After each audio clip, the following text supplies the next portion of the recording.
지금 이제 헌재에서 조성현 수방사 경비단장의 증인 신문 이어지고 있는데 조금 전에 조성현 단장이 이렇게 증언을 했습니다. 본청 안으로 들어가라, 의원들 끌어내라를 이진우 수방사령관에게 지시받았다, 이렇게 이야기를 한 것으로 현장 취재 기자들이 전해왔습니다. 다시 한번 전해드리면 조성현 수방사 1경비단장은 조금 전에 헌재에서 이진우 수방사령관에게 이렇게 지시를 받았다고 증언했습니다. 본청 안으로 들어가라, 의원들을 끌어내라는 지시를 받았다고 증언을 한 상황입니다. 그러니까 앞서 이제 이진우 사령관은 답변이 제한됩니다라고 말을 했지만 오늘 헌재 측 직권으로 증인 채택한 조성현 단장은 당시에 이진우 사령관에게 받았던 지시사항을 현재 증언하고 있는 것으로 보입니다. 이게 지금 생중계가 되진 않고 안에서 들려오는 내용들을 저희가 조각조각 좀 전해드리고 있는데 그 내용들을 계속해서 전해드리도록 하겠습니다.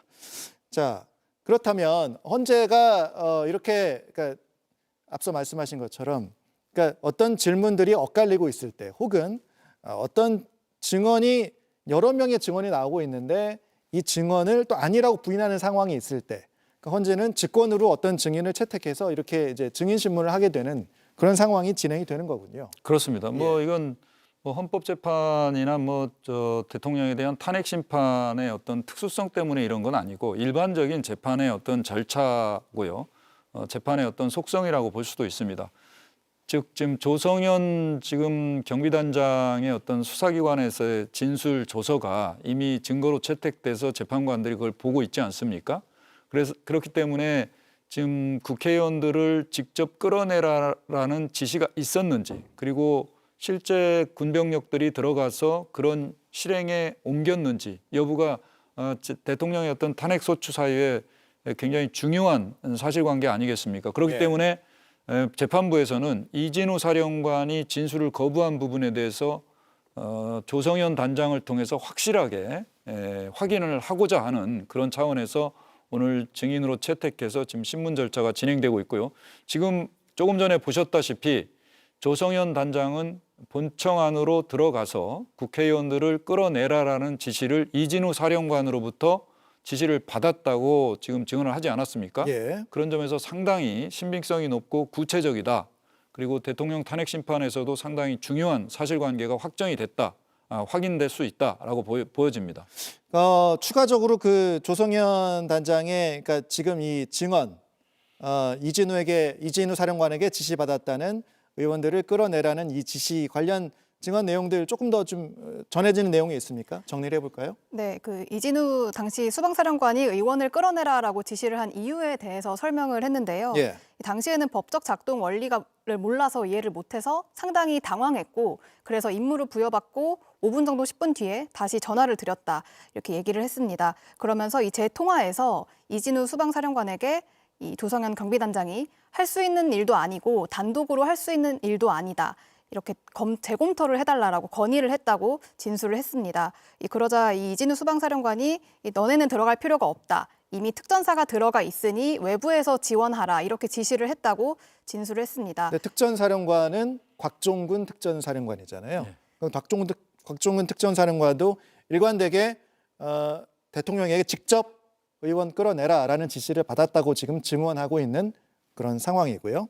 계속 들어보죠. 네. 그러면서 이 외부 지원의 의미에 대해서는 이 내부에서 특전사 인원들이 끌어내면 이 사람들이 밀집돼 있으니까 이 경로, 통로를 형성해주거나 그런 역할을 말했다라고 진술을 했습니다.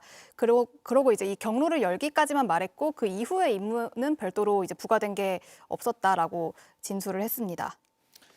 다시 정리하면 그날 이제 계엄이 발생한 12월 3일 그리고 12월 4일로 넘어가는 00시 40여 분 정도에 40분 정도에 이진우 수방사령관에게서 국회의원 끌어내라 지시를 받았다.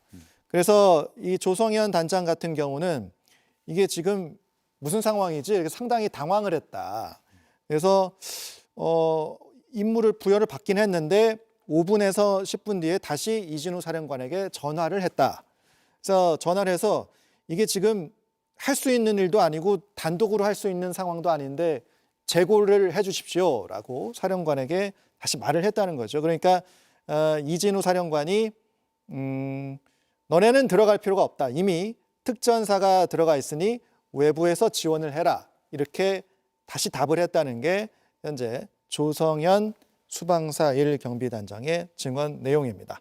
자, 그리고 이 특전사라는 건 국회에 특전사가 투입이 됐죠. 그리고 그것을 이제 지휘했던 것은 곽종근 특전사령관인데 곽종근 특전사령관 역시 계속해서 일관되게 일단 주장을 해오고 있는 그런 상황입니다.